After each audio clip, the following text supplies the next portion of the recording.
Good morning dear students. राजकीय महाविद्यालय राजगढ़ अलवर के बी.कॉम पार्ट सेकंड के समस्त विद्यार्थियों का इस वीडियो क्लास में मैं स्वागत करता हूं। मैं doctor Sukant Sharma, associate professor business administration, आज आपको प्रबंध विषय के बारे में बताने जा रहा हूं। और जैसा कि आपको पता ही है कि प्रबंध में अब तक अपन प्रबंध का पहला चैप्टर पढ़ चुके हैं, जिसमें कि ऊपर ने प्रबंध की अर्थ, उसकी विशेषताएं क्या है, उसकी परिभाषाएं क्या है, उसकी क्या इंपॉर्टेंस है, क्या कार्य होते हैं, इसके बारे में जानकारी की थी। आज मैं एक बहुत इंपॉर्टेंट टॉपिक को लेने जा रहा हूँ, जो न केवल अध्ययन के दृष्टिकोण से इम्पॉर्टेंट है या एग्जामिनेशन पॉइंट ऑफ व्यू से इम्पॉर्टेंट है, बल्कि जीवन में हमें आगे बढ़ने में ये बहुत मदद करेगा। और ये जो चैप्टर है ये है प्रबंध के सिद्धांतों का, मैनेजमेंट के प्रिंसिपल्स का, कि मैनेजमेंट के कौन कौन से प्रिंसिपल्स होते हैं, प्रबंध के सिद्धांत कौन कौन से। ये सिद्धांत हमें आगे बहुत सहायता करेंगे हमारे भविष्य में, हमारे आगे जीवन को बढ़ाने में। तो विद्यार्थियों, आज अपन प्रबंध के सिद्धांतों की चर्चा करते हैं। तो पहले मैं आपको बता दूं कि आधुनिक प्रबंध के जो जन्मदाता हैं वो हेनरी फ्यूल को माना जाता है। हेनरी फ्यूल को कहा जाता है कि वो आधुनिक प्रबंध के जन्मदाता हैं, फादर ऑफ मॉडर्न मैनेजमेंट है। और हेनरी फ्यूल ने सबसे पहले व्यवस्थित रूप से प्रबंध के सिद्धांतों की स्थापना की थी। उन्होंने अपने व्यक्तिगत अनुभव के आधार पर 14 सिद्धांतों को प्रतिपादित किया था। इसके पश्चात फादर ऑफ साइंटिफिक मैनेजमेंट या वैज्ञानिक प्रबंध के जो जन्मदाता हैं एफ.डब्ल्यू. टेलर, उन्होंने भी प्रबंध के कुछ सिद्धांतों की व्याख्या की। और जो टेलर ने सिद्धांत बताए वो हेनरी फ्यूल के सिद्धांतों से काफ़ी कुछ मेल जोल खाते हुए हैं।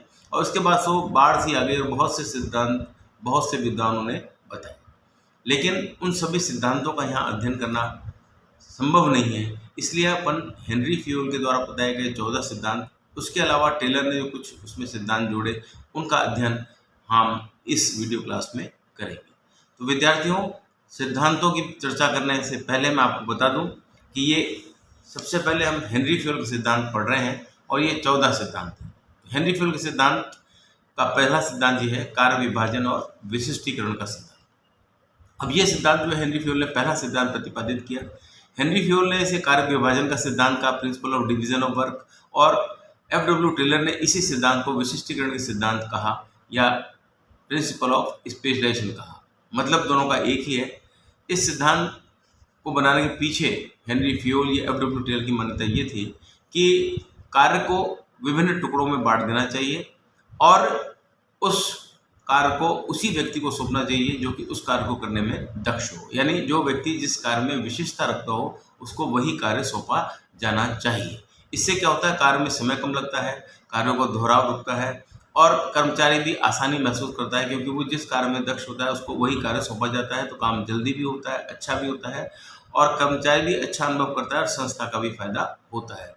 तो हेनरी फ्यूल ने ये बताया कि श्रम विभाजन सिद्धांत ये कहता है कि कार्य को किसी भी संगठन में कार्य को विभिन्न टुकड़ों में यदि संभव हो तो बांट देना चाहिए और प्रत्येक व्यक्ति को वही कार्य सौंपा जाना चाहिए जिस कार्य को करने में वो दक्षता रखता है। इससे कार्य में तेजी होती है, कार्य सरलता से संपन्न किया जा सकता है और बहुत अच्छी तरीके से संपन्न किया जा सकता है। तो ये हुआ विद्यार्थियों आपके लिए पहला सिद्धांत, कार्य विभाजन या विशिष्टीकरण सिद्धांत। दूसरा है अधिकार या दायित्व का सिद्धांत, principle of responsibility and authority. अब अथॉरिटी और रिस्पॉन्सिबिलिटी का जहाँ तक सवाल है कि हम जानते हैं कि अथॉरिटी और रिस्पॉन्सिबिलिटी या अधिकार और दायित्व, ये दो ऐसे शब्द हैं जो हाथ में हाथ डालकर चलते हैं या हमेशा साथ रहते हैं। जब आप कार्यों को करने के लिए किसी व्यक्ति को कोई दायित्व सौंपते हैं तो उसको अधिकार दिए जाते हैं उन दायित्वों को पूरा करने के लिए, या किसी व्यक्ति के पास कुछ अधिकार होते हैं तो उन अधिकार का अर्थ नहीं रह जाता कोई भी, जब तक कि उसको कोई दायित्व न दिए जाए। तो हेनरी फ्यूल का मानना था कि व्यक्तियों को कार्य करने जब आप दायित्व सौंपते हैं तो उनको पर्याप्त अधिकार देने चाहिए, क्योंकि अधिकारों के बिना व्यक्ति कार्य संपन्न नहीं कर पाएगा। अब जहाँ तक अधिकार और दायित्व में संतुलन का सवाल है तो हेनरी फ्यूल का मानना था कि इसमें पर्याप्त संतुलन बैठाने का काम करना चाहिए। ऐसा ना हो कि किसी व्यक्ति के पास दायित्व अधिक हो और अधिकार कम हो, और या अधिकार तो बहुत है लेकिन दायित्व बहुत कम हो। तो कोशिश ये करनी चाहिए कि अधिकारों और दायित्वों में पर्याप्त संतुलन रहे। और जहाँ तक अधिकारों का सवाल है, अधिकार किसी भी व्यक्ति को या प्रबंधक को उसके अपने हम कह सकते हैं कि स्थिति के कारण से तो प्राप्त होती ही हैं, लेकिन उसको अपने आचरण के कारण से, अपने व्यवहार के कारण से, अपनी विद्वता के कारण से भी अधिकार ग्रहण करने का कोशिश करना चाहिए। तो दूसरा सिद्धांत कहता है कि अधिकार और दायित्व में पर्याप्त संतुलन होना चाहिए, क्योंकि यदि किसी व्यक्ति के पास दायित्व है लेकिन उसको कार्य करने का अधिकार नहीं दिया गया तो वो कार्य संपन्न नहीं कर पाएगा। सिमिलरली, अगर किसी व्यक्ति के पास अधिकार तो बहुत है कार्य करने के, लेकिन उसको दायित्व कुछ भी नहीं सौंपा जाएगा तो उन अधिकारों की कोई इंपॉर्टेंस नहीं रह जाती है। तो दूसरा सिद्धांत ये कहता है कि अधिकार और दायित्व में पर्याप्त संतुलन होना चाहिए। तीसरा है अनुशासन का सिद्धांत या प्रिंसिपल ऑफ, हम कह सकते हैं, डिसिप्लिन। अब जहाँ तक डिसिप्लिन का सवाल है, हम सब भली भांति जानते हैं कि अनुशासन के बगैर कोई भी एक्टिविटी, कोई भी कार्य संभव नहीं होता है। अनुशासन तो मस्ट है, सबसे पहली आवश्यकता ही अनुशासन है।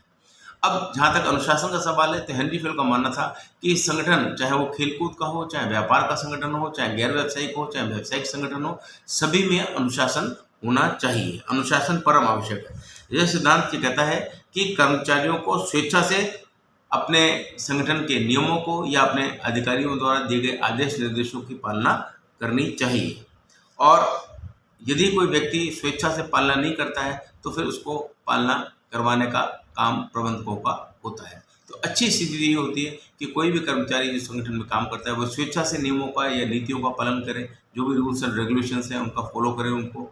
और यदि मान लीजिए स्वेच्छा से लोग, कर्मचारी या लोग जो काम करने वाले संगठन में पालन करते हैं अनुशासन का, तो उससे अच्छी कोई स्थिति बनती नहीं है। इसी प्रकार से अधिकारियों की आज्ञा का भी पालन करना चाहिए। जो भी अधिकारीगण हैं उनकी जो इंस्ट्रक्शंस हैं उनको ओबे करना चाहिए। इसके अतिरिक्त फेल ने यह भी कहा कि संस्था में अनुशासन को स्थापित करने के लिए 3 प्रयास करने चाहिए। पहला क्या है, जैसे संस्था के सभी स्तरों पर प्रभावकारी प्रबंधकों और पर्यवेक्षकों की नियुक्ति करनी चाहिए। मतलब अनुशासन के लिए हेनरी फेल ने मंत्र दिया कि संस्था के सभी स्तरों पर प्रभावकारी प्रबंधकों और पर्यवेक्षकों की नियुक्ति करनी चाहिए। दूसरा, कर्मचारियों को कार्य नीतियों की स्पष्ट जानकारी दी जानी चाहिए। मतलब कर्मचारियों को उनकी जो वर्किंग पॉलिसीज हैं उनकी स्पष्ट जानकारी होनी चाहिए। और दंड व्यवस्था का तीसरा ये है कि दंड व्यवस्था का न्यायपूर्ण पालन करना चाहिए। तो ये 3 चीज़ें हेनरी फेल ने बताई कि अनुशासन को कैसे स्थापित किया जा सकता है। तो तीसरा सिद्धांत है अनुशासन का सिद्धांत। चौथा सिद्धांत है आदेश की एकता का सिद्धांत, principle of unity of command. अब आदेश की एकता जो है वो फेल के अनुसार एक कर्मचारी को एक ही पर्यवेक्षक से या अधिकारी से आदेश प्राप्त होने चाहिए, क्योंकि अगर एक कर्मचारी को अगर एक से अधिक अधिकारियों से एक ही समय पर आदेश प्राप्त होंगे तो वह संभवतः कार्य नहीं कर पाएगा। हाँ, अगर एक कर्मचारी को एक से अधिक व्यक्तियों से या अधिकारियों से आदेश प्राप्त होते हैं किंतु अलग अलग समयों पर, तो उन आदेशों की पूर्ति करना संभव हो सकता है। लेकिन यदि एक कर्मचारी को एक से अधिक अधिकारियों से आदेश प्राप्त होते हैं एक ही समय पर, और वो उससे ये अपेक्षा की जाती है कि वो एक ही समय पर सभी अधिकारियों के आदेशों की पालना करे, तो ये संभव नहीं हो पाता किसी भी कर्मचारी के लिए, और इससे संगठन में झगड़े होते हैं। तो आदेश की एकता का सिद्धांत जो है ये बड़ा ही इम्पोर्टेंट सिद्धांत है, जो ये कहता है कि किसी भी कर्मचारी को जब कोई आदेश ऊपर से प्राप्त हो तो वो आदेश एक ही व्यक्ति से प्राप्त होगा, तो उस आदेश की पालना होगी, वो आसानी से आदेश को पूरा कर पाएगा। और यदि एक व्यक्ति को एक से अधिक व्यक्तियों से आदेश प्राप्त होंगे एक ही समय पर, तो आदेशों की अवहेलना होगी और व्यक्ति जिसको आदेश दिए गए हैं वो भी कार्य को ठीक तरीके से संपन्न नहीं कर पाएगा। तो सीधी सी बात यह है कि जहाँ तक आदेश की एकता का सवाल है, हेनरी फेल का यह तर्क था कि एक व्यक्ति को एक ही अधिकारी से आदेश प्राप्त होने चाहिए। नेक्स्ट है निर्देशन की एकता या समानता का सिद्धांत। अब निर्देशन की एकता यानी unity of direction, unity of command और यूनिटी ऑफ डायरेक्शन अलग अलग वर्ड है। आदेश की एकता, निर्देश की एकता अलग अलग है। अब यह सिद्धांत ये कहता है कि समान प्रकार के उद्देश्य, अगर मान लीजिए ऑब्जेक्टिव्स बराबर हैं, एक ही तरह के ऑब्जेक्टिव्स हैं या समान प्रकार के कार्य हैं, तो वहाँ पर एक प्रमुख अधिकारी होना चाहिए। अगर मान लीजिए कोई संगठन ऐसा है जहाँ समान प्रकार के उद्देश्य हैं और समान प्रकार के कार्य किए जाते हैं, तो वहाँ पर हम कह सकते हैं कि एक ही अधिकारी होना चाहिए तथा उन सब कार्यों की एक ही योजना बनाई जानी चाहिए। तो उन सब कार्यों की भी एक ही योजना होनी चाहिए। दूसरे शब्दों में कह सकते हैं कि समान कार्यों तथा उद्देश्यों के लिए क्या करना चाहिए, एक अधिकारी एक योजना, वन हेड वन प्लान होना चाहिए।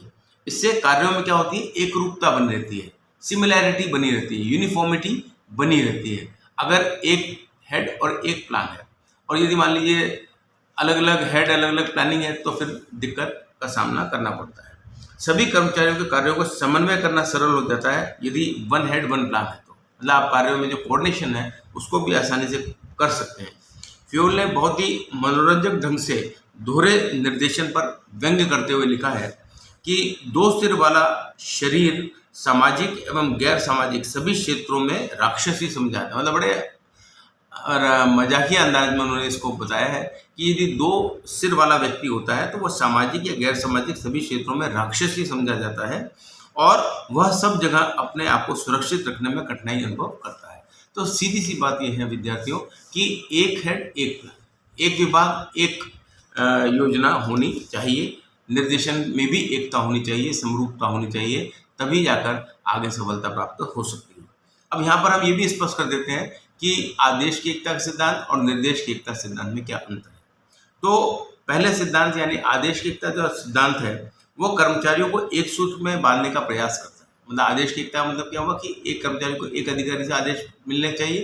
तो ये जो आदेश की एकता का सिद्धांत है, ये सिद्धांत कर्मचारियों को एक सूत्र में बांधने का प्रयास करता है। जबकि निर्देशन की जो एकता का सवाल है, निर्देशन की एकता का जो सिद्धांत है उसमें संगठन और उसके विभाग एवं उसके उद्देश्यों की एकता को महत्व दिया जाता है। मतलब निर्देशन की एकता में क्या किया जाता है, निर्देशन की एकता में संगठन, उसके विभाग तथा उसके उद्देश्यों को महत्व दिया जाता है। तो कुल मिलाकर यह है कि संगठन में, चाहे वो व्यावसायिक संगठन हो चाहे गैर व्यावसायिक संगठन हो, उसमें आदेश और निर्देश की एकता का पालन होना चाहिए। नेक्स्ट है व्यक्तिगत हित के स्थान पर सामान्य हित को वरीयता का सिद्धांत। विद्यार्थियों, ये सिद्धांत ये कहता है कि प्रत्येक कर्मचारी को अपने व्यक्तिगत हितों की तुलना में सामान्य हितों को वरीयता देनी चाहिए, प्रेफरेंस देनी चाहिए। अब जब संगठन में व्यक्ति काम करता है तो नेचुरली उसके अपने कुछ व्यक्तिगत हित होते हैं और कुछ उसके सामाजिक हित होते हैं या सामान्य हित होते हैं। उन्होंने ये भी कहा कि यदि व्यक्तिगत हितों और सामान्य हितों में संघर्ष हो तो व्यक्तिगत हितों का समर्पण कर देना चाहिए। मतलब क्या है कि संगठन में काम करने वाले प्रत्येक व्यक्ति के अपने पर्सनल इंटरेस्ट, व्यक्तिगत हित भी होंगे और सामान्य हित भी होंगे, तो उसको व्यक्तिगत हितों के स्थान पर सामान्य हितों को वरीयता देनी चाहिए और व्यक्तिगत हितों को गौण कर देना चाहिए। लेकिन यदि मान लीजिए कभी ऐसी स्थिति बने कि व्यक्तिगत हितों में और सामान्य हितों में टकराव की स्थिति बनती है, तो उसे फिर व्यक्तिगत जो हित है, जो उसका पर्सनल इंटरेस्ट है, उसको छोड़ देना चाहिए, उसका समर्पण कर देना चाहिए। और फ्यूल ने इस सिद्धांत के क्रियान्वयन के लिए क्या किया, 3 सुझाव दिए कि व्यक्तिगत हित के स्थान पर सामान्य हितों को वरीयता के सिद्धांत के पालन के लिए हेनरी फ्यूल ने 3 बातों को बताया। पहला कि कर्मचारियों तथा प्रबंधकों के बीच न्यायपूर्ण एवं स्पष्ट समझौते किए जाने चाहिए। मतलब कर्मचारियों और प्रबंधकों के बीच कैसे समझौते हों, न्यायपूर्ण और स्पष्ट समझौते किए जाने चाहिए। उससे आप क्या कर सकते हैं, बच सकते हैं पर्सनल इंटरेस्ट से। दूसरा, प्रबंधकों को अपने आचरण प्रस्तुत करने चाहिए। मतलब आचरण कैसे, अच्छे आचरण प्रस्तुत करने चाहिए। मतलब उनको खुद अच्छा आचरण प्रस्तुत करना चाहिए तो नीचे वाले भी अपना अच्छा आचरण देंगे। तीसरा, अधीनस्थों का नियमित निरीक्षण किया जाना चाहिए। जो सबॉर्डिनेट्स हैं, जो आपके अंडर में काम करने वाले व्यक्ति हैं, उनका नियमित रूप से निरीक्षण, सुपरविजन भी करना चाहिए। इससे क्या होता है, इससे व्यक्ति जो है अपने व्यक्तिगत हितों के स्थान पर संस्था के हितों को या सामान्य हितों को वरीयता देने लग जाते हैं। 7वां सिद्धांत है कर्मचारियों के पारिश्रमिक का सिद्धांत। अब कर्मचारियों के पारिश्रमिक का जो सिद्धांत है वो कहता है कि कर्मचारियों को उचित पारिश्रमिक दिया जाना चाहिए। अब उचित पारिश्रमिक क्या है, ये बड़ा कठिन शब्द है, इसको डिस्क्राइब करना बड़ा कठिन है, क्योंकि किसके लिए क्या उचित है क्या अनुचित है इसको डिस्क्राइब करना बड़ा मुश्किल काम है। लेकिन यहाँ पर हम उचित शब्द से मतलब ये निकालते हैं कि कर्मचारी को जो वेतन दिया जाए या जो उसको रेम्युनरेशन दिया जाए या उसको मजदूरी जो दी जाए वो इस प्रकार की हो कि कर्मचारी के लिए भी उचित हो और वो संस्था के दृष्टिकोण से भी उचित होनी चाहिए। दोनों के दृष्टिकोण से यदि उचित है तो वो वेतन जो है उचित माना जाएगा, पारिश्रमिक उचित माना जाएगा। फ्यूल ने कहा कि पारिश्रमिक भुगतान की कोई निश्चित विधि नहीं बताई जा सकती। मतलब पारिश्रमिक भुगतान की भी कोई निश्चित विधि नहीं होती। बहुत सी विधियां हैं जिनके द्वारा पारिश्रमिक का भुगतान, रेम्युनरेशन का भुगतान किया जा सकता है। तो हेनरी फ्यूल का मानना था कोई पारिश्रमिक की एक निश्चित भुगतान की विधि तो नहीं बताई जा सकती, लेकिन परिस्थितियों के अनुसार या समयानुसार या प्रति इकाई लागत के आधार पर या किसी अन्य विधि के आधार पर पारिश्रमिक का भुगतान करना चाहिए। तो उन्होंने कोई एक विधि जिसको हम कहें कि वो सर्वमान्य होगी या वो बहुत अच्छी विधि होगी, ऐसा तो नहीं कह सकते। यहाँ एक ऐसी कोई विधि ईजाद करनी चाहिए जो कि सभी को मान्य हो, और या वो समयानुसार भी हो सकती है कि आप टाइमली पेमेंट कीजिए, वीकली, फोर्टनाइटली यानी 15 दिन पर, या मंथली पेमेंट करिए, या हम प्रति इकाई आधार पर भी कर सकते हैं, प्रोडक्शन के बेसिस पे कि आप प्रति इकाई कितना उत्पादन कर रहे हैं, उस हिसाब से भी आपका पैसा तय किया जा सकता है। लेकिन कुल मिलाकर ये है कि जो भी पैसा पारिश्रमिक के रूप में कर्मचारी को दिया जाए वो उचित होना चाहिए, क्योंकि यदि पारिश्रमिक उचित है तो व्यक्ति संस्था में मन लगाकर काम करते हैं।